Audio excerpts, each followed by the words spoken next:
राजाओं का दूसरा ग्रंथ 5 अध्याय 1 से 15 तक। अराम के राजा का सेनापति नामान अपने स्वामी की दृष्टि में बड़ा और प्रतिष्ठित व्यक्ति था, क्योंकि उसके द्वारा यहोवा ने अराम को विजय दी थी। वह बड़ा वीर पुरुष था, परंतु कोढ़ी था। अरामी लोग एक बार छापा मारकर इस्राएल देश से एक छोटी लड़की को पकड़ लाए थे, और वह नामान की पत्नी की सेवा करती थी। उसने अपनी स्वामिनी से कहा, काश मेरा स्वामी उस नबी के पास होता जो सामरिया में है, तब वह उसे उसके कोढ़ से चंगा कर देता। तब नामान ने अपने स्वामी के पास जाकर बताया कि इस्राएल देश की लड़की ने ऐसा ऐसा कहा है। अराम के राजा ने कहा, तू जा, और मैं इस्राएल के राजा के पास एक पत्र भेजूंगा। तब वह चला और अपने साथ 10 किक्कार चांदी, 6000 शेकेल सोना और 10 जोड़े वस्त्र ले गया। वह इस्राएल के राजा के पास वह पत्र ले गया जिसमें लिखा था, जब यह पत्र तेरे पास पहुंचे तो जान लेना कि मैंने अपने सेवक नामान को तेरे पास भेजा है, ताकि तू उसे उसके कोढ़ से चंगा कर दे।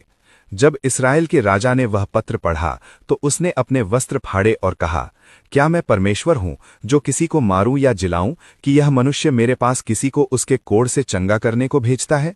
सोचो और देखो कि वह मुझसे झगड़े का बहाना ढूंढता है। जब परमेश्वर के जन एलीशा ने सुना कि इस्राएल के राजा ने अपने वस्त्र फाड़े हैं, तो उसने राजा के पास यह कहला भेजा, तूने अपने वस्त्र क्यों फाड़े? उसे मेरे पास आने दे, तब वह जान लेगा कि इस्राएल में एक नबी है। तब नामान अपने घोड़ों और रथों के साथ आया और एलीशा के घर के द्वार पर खड़ा हुआ। एलीशा ने उसके पास एक दूत भेजकर कहा, जा, यरदन नदी में 7 बार स्नान कर, तब तेरा शरीर फिर से शुद्ध हो जाएगा। परंतु नामान क्रोधित हुआ और चला गया।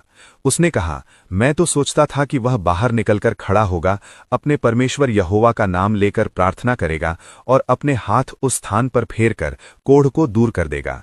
क्या दमिश्क की नदियां अबाना और परपर इस्राएल के सब जलों से अच्छी नहीं हैं? क्या मैं उनमें स्नान करके शुद्ध नहीं हो सकता? इस प्रकार वह क्रोध में भरकर लौटने लगा। तब उसके सेवकों में पास आकर उससे कहा, हे पिता, यदि नबी तुझसे कोई बड़ी बात कहता तो क्या तू उसे न करता?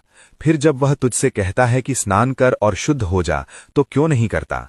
तब उसने जाकर परमेश्वर के जन के वचन के अनुसार यरदन में 7 बार डुबकी लगाई, और उसका शरीर छोटे बच्चे के शरीर जैसा हो गया और वह शुद्ध हो गया। तब वह अपने सारे दल के साथ परमेश्वर के जन के पास लौटा और उसके सामने खड़ा होकर कहा, देख, अब मैं जान गया हूं कि सारी पृथ्वी पर इस्राएल को छोड़ कहीं भी परमेश्वर नहीं है। यह प्रभु का सुसमाचार है। आमीन।